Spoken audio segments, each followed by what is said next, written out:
Victor Lustig, the man who sold the Eiffel Tower twice. Victor Lustig was undoubtedly the most confident trickster in history. Before selling the Eiffel Tower, his first serious scam involved money printing machine. He got his victims to pay $30,000 for a machine that could print only a $100 bill in 6-hour intervals. He would stock them with a few counterfeit $100 bills, which would then very slowly emerge from the box as if they were being printed.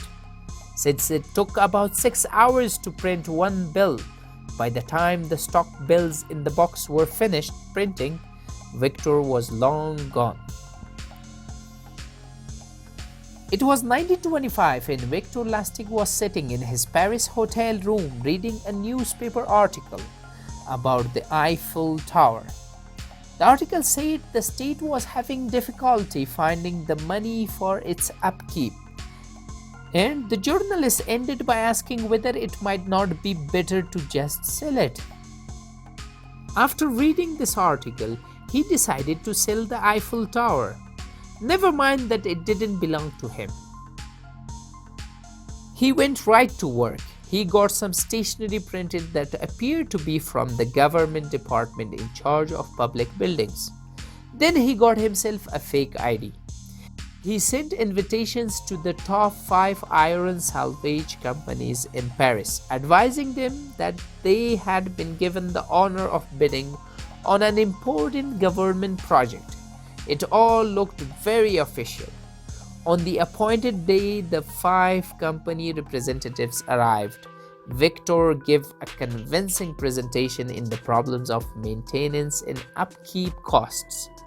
Because of this, he said the government had no choice but to dismantle and sell the tower. They were also convinced to keep the government's secret. After treating them to lunch, Victor put the 5 candidates in a limousine and took them to the tower for a look. A crew of workmen happened to be there measuring and assessing the tower for paint and repairs. But that posed no problem for Victor, who told them that the crew was there to make preparation to dismantle the 7,000 tons of iron. He flashed his fake ID at the entrance and took his group directly in to inspect the merchandise. He told the men time was of the essence and he would expect their bids the next day. From those 5 companies, he identified his victim almost immediately. He chose André Poisson. Mr. Poisson was unsure of himself but anxious to make his mark in Paris industry. When Mr. Poisson came in for his second meeting, he confessed that his wife had some doubts and he wasn't sure if he should go ahead with the bid. Victor decided to put Mr. Poisson at ease by taking him into his confidence. He confessed that he was just an underpaid government employee. He entertained important clients in luxury, but in fact he needed a bit of extra cash. And if Mr. Poisson could add just a bit of extra padding, Victor could guarantee him the contract. Since Mr. Poisson knew that government officials were corrupt and that a con man would never ask for a bribe, he was convinced that all was legit. Mr. Poisson took the bait. He paid the asking price plus the bribe. As soon as Victor got his suitcase full of money, he was on a train to Vienna. There he watched the newspapers every day, expecting to see his name in his masterful scam on the front page. He waited and waited, but there was nothing.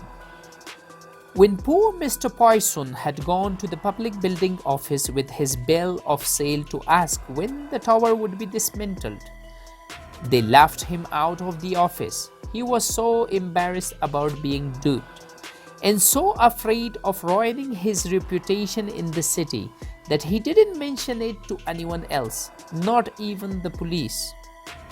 When Victor realized what had happened, he headed back to Paris to resell the tower. He sent out 5 more letters to different salvage companies and repeated the entire process. This time, however, the prospective buyer did a bit more checking, found out it was a scam, and went to the police. Victor escaped just in time, but without the proceeds for the second sale.